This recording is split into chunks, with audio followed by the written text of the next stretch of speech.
Hello, everybody. It's Jordan reporting for Niche Sports. I am joined once again by Craig Lingard, the Batley head coach and now assistant Castleford Tigers Castleford Tigers assistant coach.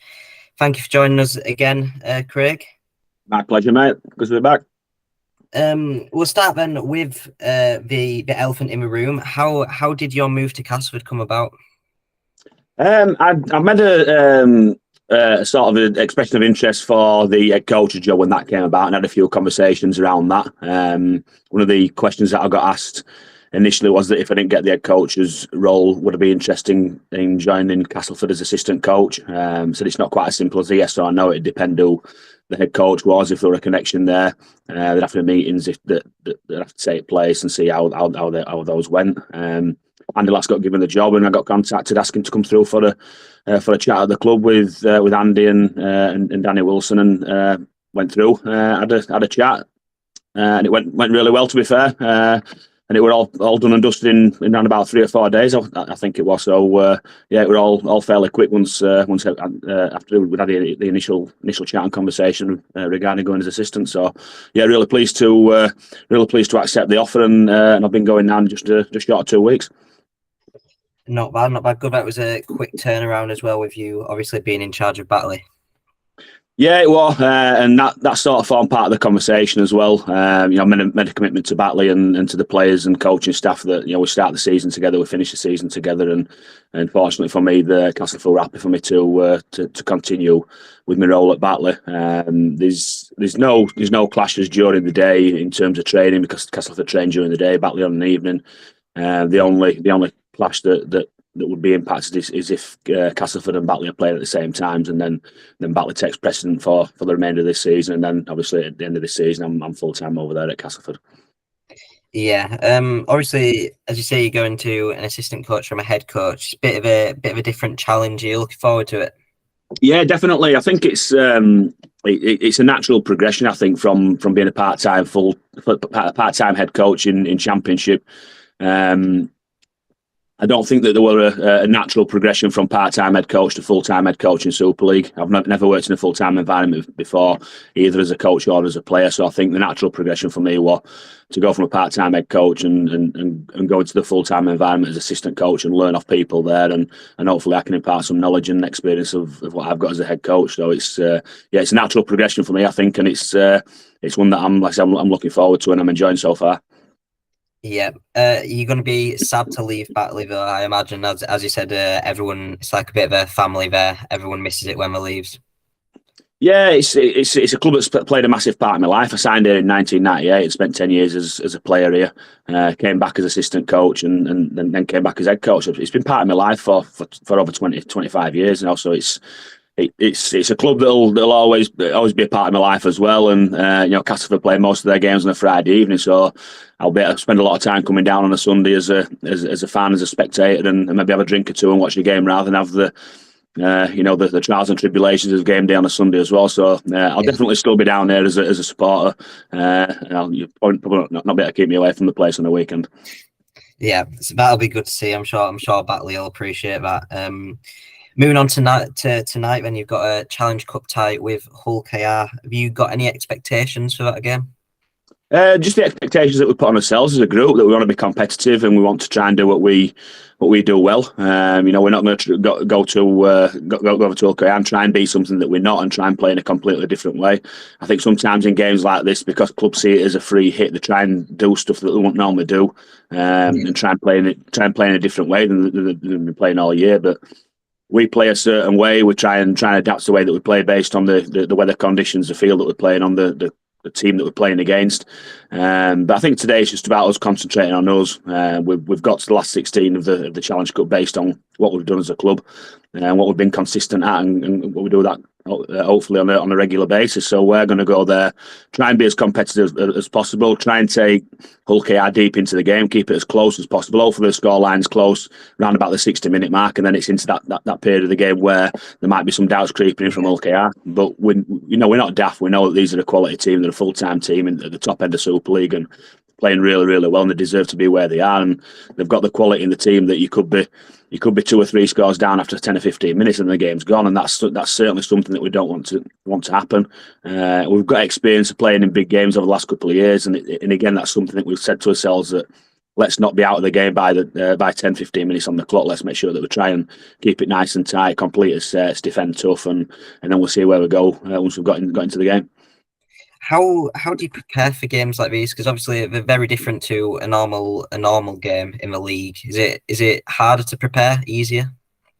It's you try and prepare in exactly the same way as you can, but you're obviously preparing against a different quality team. You're playing against a full-time team that have got very, very minimal deficiencies in the team because they are training full-time and they're playing together all the time, aren't they? So it's very, very difficult. So as a part-time in the part-time environment, you can see some deficiencies that are maybe bigger than others, and it's easier to exploit. Whereas in Super League, these deficiencies are smaller. So your execution, your skill set's got to be 100% to try and exploit these, and that's a difficult that we've got coming up against full-time professionals that have played at the top end of the game, either in Super League, the NRL, international, all that sort of stuff. So it's very, very difficult for us to exploit their weaknesses or any potential weaknesses because we need to be of that level 100% all the time on every single play. So that's a challenge that we've got. We need to be 100%, and we're hoping that we'll get down at 50 or 60% to give us any sort of chance to win the game. Yeah, obviously, you said you need to be 100%, and obviously Hull KR have been near on perfect to pretty much every area of the pitch this year. Is there any area of pitch that you think will be a key battle for your side to have a chance? Potentially the halfbacks. The halfbacks have got to control the game. We've got Jimmy Meadows back this week, so Josh Woods and Ben White will start the game, and Jimmy Meadows will come on probably around about 20-25 minutes in, and that's them 3 people have been key for us this season. I know OKR have got a few injuries and a few people out, and they might have a set of pivots playing that aren't used to playing together. So hopefully we can maybe get some try and exploit that a little bit. But as every game is won and lost, it's a forward battle that dictates how the game goes. And if you win rucks or lose rucks, it's normally dictated by the middle unit. So our middle unit against theirs has got to be a real key battle, and that's a test that they've got to face. Yep. Well, all of us here, we wish you the best of luck in that game. Obviously, as well, with the fact that you're you were in the last 4 from the lower leagues in the cup going into the 6th round. You're in an 1895 cup as well. Do you think Batley have the capabilities to win that this year? No, definitely. Yeah, I think every team that's left in the competition have got the capabilities, and we've seen with the championship competition this year that it's on the day anybody can beat anybody. So whoever we draw will be confident. Whoever draws us will be confident. So that's how close the competition is in championship. And again, it's about being on your A game on the day, on the big occasion, and that realistically for us is our best shot of getting to a showpiece final. And I've said numerous times now that this is something that the players themselves target at the start of the season before the ball was kicked. We're not really big on setting sort of goals or targets. We want like a bit of a blueprint about what we want to achieve, but the players really set themselves a target of having a real good dig in this competition and wanting to get to Wembley. So so far they're doing well in the semi-final in the last 4, and they say anybody who's in that last 4 will be confident of getting there and winning it. Yeah, well, again, we wish you good luck for that. Since we last talked, Ben, I think it was 3 weeks ago, Batley haven't lost a game. What do you put that down to?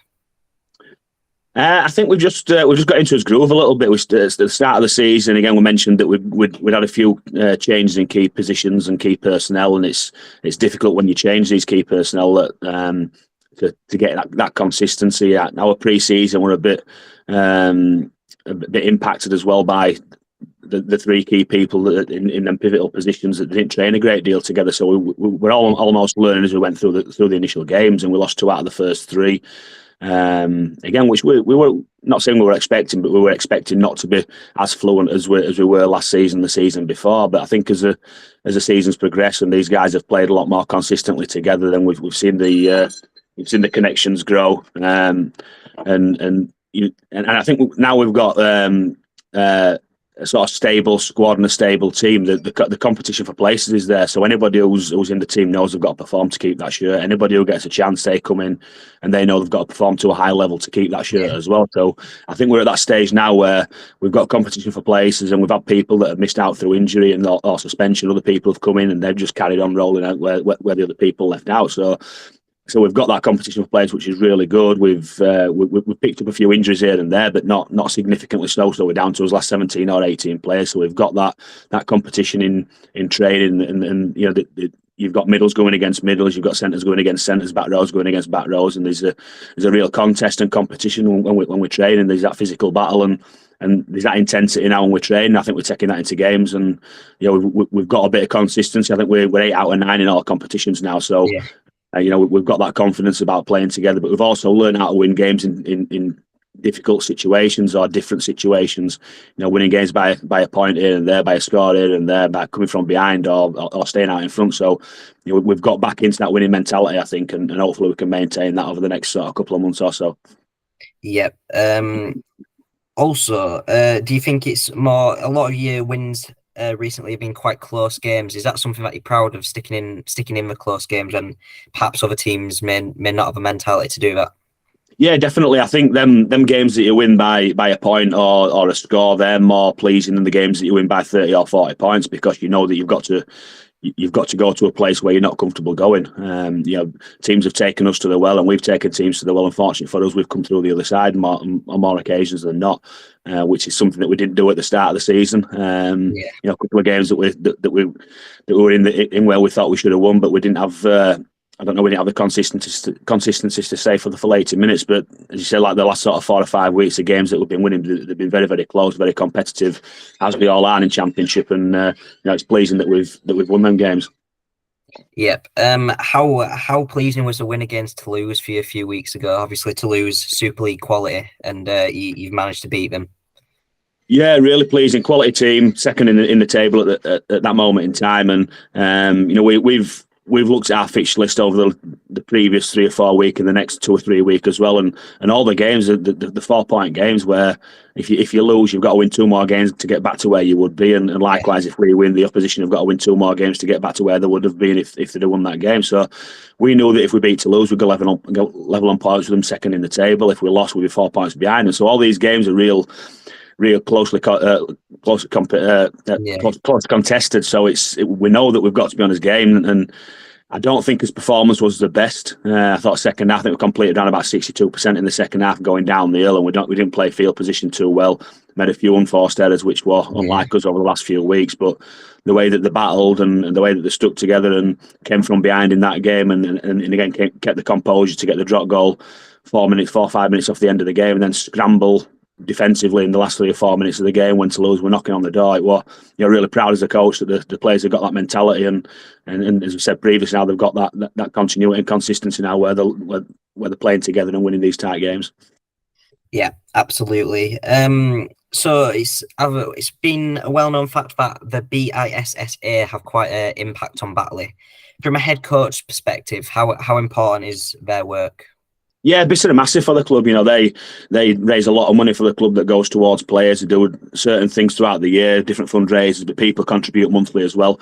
And for a club like Batley, whose finances are limited, any extra and additional income that we can get that goes towards a playing budget is priceless. You know, and they've contributed to a number of players. Or certainly in my time, while I've been back as a head coach, that without BISSA's help and input, we potentially wouldn't have got these players. It would have impacted on the squad further down the line, where we could have got one player, but not another player. So the financial help and assistance that BISSA give us is huge, and it's not just BISSA, it's other people as well, like the Supporters Club and other individuals that contribute to the war chest and the lottery and everything else that goes towards raising funds for the club, and it's greatly appreciated, certainly by the board of directors, but also by me as a head coach as well, that goes towards funding the squad.